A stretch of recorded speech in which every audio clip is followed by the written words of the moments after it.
ಕೂಡ ಬಂಧನ ಮಾಡಿ ಅಂತ ಹೇಳಿ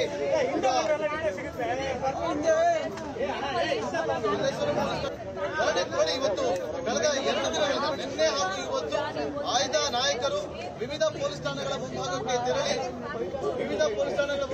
ತೆರಳಿ ನಾವು ಇಲ್ಲಿ ಗಮನಿಸ್ತಾ ಇದ್ದೀವಿ. ಒಂದು ಕಡೆ ಪೊಲೀಸರು ಸ್ಟೇಷನ್ ಅಲ್ಲಿ ರೆಡಿ ಆಗಿದ್ದಾರೆ, ಇನ್ಸ್ಪೆಕ್ಟರ್ ಇದ್ದಾರೆ, PR ಜಗದೀಶ್ ಅವರು, ಸಬ್ ಇನ್ಸ್ಪೆಕ್ಟರ್ ಎಲ್ಲ ಟೀಮ್ ನಿನ್ನೆ ಸ್ಟೇಷನ್ 5 ನಿಮಿಷಗಳ ಬಳಿಕ ಈಗ ಪೊಲೀಸ್ ಠಾಣೆ ಮುಂಭಾಗದಲ್ಲಿ ಸುರೇಶ್ ವಶಕ್ಕೆ ಪಡೆದುಕೊಂಡು ಕೂಡ ಪರವಾಗಿಲ್ಲ ಮಾಡಿದ್ದಾಗ್ತಾ ಇದೆ. ಒಂದು ಕಡೆ ಅಂತೇಳಿ ಕೇಳಿ ಬರ್ತಾ ಇದೆ. ಸುತ್ತಲೂ ಕೂಡ ಕಾರ್ಯಕರ್ತರು ಗಮನಿಸಿದ್ದಾರೆ. ಅವರು ಕೂಡ ಧಿಕ್ಕಾರವನ್ನ ಕೂತಿದ್ದಾರೆ ಸರ್ಕಾರದ ವಿರುದ್ಧವಾಗಿ, ಅವರು ಕೂಡ ಧಿಕ್ಕಾರವನ್ನ ಕೂಗುವಂತ ಕೆಲಸವನ್ನ ಮಾಡ್ತಾ ಇದ್ದಾರೆ. ಇಲ್ಲಿ ನಾವು ಗಮನಿಸ್ತಾ ಇದ್ದೀವಿ, ಸುರೇಶ್ ಕುಮಾರ್ ಅವರು ಕೂತಿದ್ದಾರೆ, ಸುರೇಶ್ ಕುಮಾರ್ ಅವರು MLA ಕೂತಿದ್ದಾರೆ. ನಮ್ಮ ಕ್ಯಾಪ್ಟನ್ ಕೂಡ ಕೇಳ್ತೀನಿ, ಇಲ್ಲಿ ಸುರೇಶ್ ಕುಮಾರ್ ಅವರನ್ನ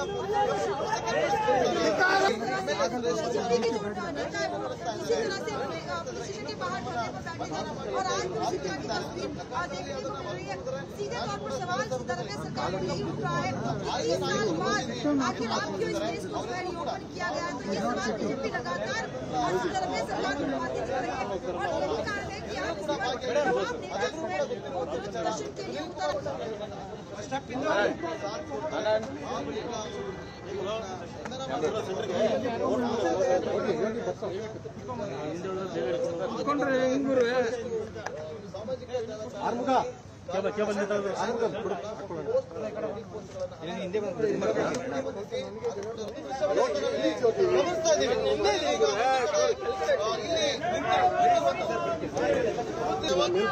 ಕೂಡ ಬಂಧನ ಮಾಡಿ ಅಂತ ಹೇಳಿ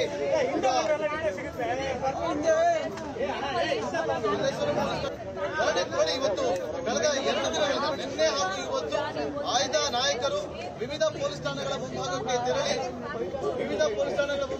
ತೆರಳಿ ನಾವು ಇಲ್ಲಿ ಗಮನಿಸ್ತಾ ಇದ್ದೀವಿ. ಒಂದು ಕಡೆ ಪೊಲೀಸರು ಸ್ಟೇಷನ್ ಅಲ್ಲಿ ರೆಡಿ ಆಗಿದ್ದಾರೆ, ಇನ್ಸ್ಪೆಕ್ಟರ್ ಇದ್ದಾರೆ, PR ಜಗದೀಶ್ ಅವರು, ಸಬ್ ಇನ್ಸ್ಪೆಕ್ಟರ್ ಎಲ್ಲ ಟೀಮ್ ನಿನ್ನೆ ಸ್ಟೇಷನ್ 5 ನಿಮಿಷಗಳ ಬಳಿಕ ಈಗ ಪೊಲೀಸ್ ಠಾಣೆ ಮುಂಭಾಗದಲ್ಲಿ ಸುರೇಶ್ ವಶಕ್ಕೆ ಪಡೆದುಕೊಂಡು ಕೂಡ ಪರವಾಗಿಲ್ಲ ಕನ್ನಡಿಗರ ಮೆಚ್ಚಿನ ನಿಮ್ಮ ನ್ಯೂಸ್ 18 ಕನ್ನಡ ಈಗ ವಾಟ್ಸ್ಆಪ್ನಲ್ಲಿಯೂ ಲಭ್ಯ. ಕರ್ನಾಟಕ ಮತ್ತು ದೇಶ ವಿದೇಶದ 360 ಡಿಗ್ರಿ ಸುದ್ದಿ ವಿವರವನ್ನ ನೀವು ನಿಮ್ಮ ಕೈ ಬೆರಳುಗಳಲ್ಲಿಯೇ ಪಡೆಯೋದಿಕ್ಕೆ ಈ QR ಕೋಡ್ ಅನ್ನು ಸ್ಕ್ಯಾನ್ ಮಾಡಿ. ನಮ್ಮ ಚಾನೆಲ್ ಅನ್ನು ಫಾಲೋ ಮಾಡಿ, ನೋಟಿಫಿಕೇಶನ್ ಆನ್ ಮಾಡಿ.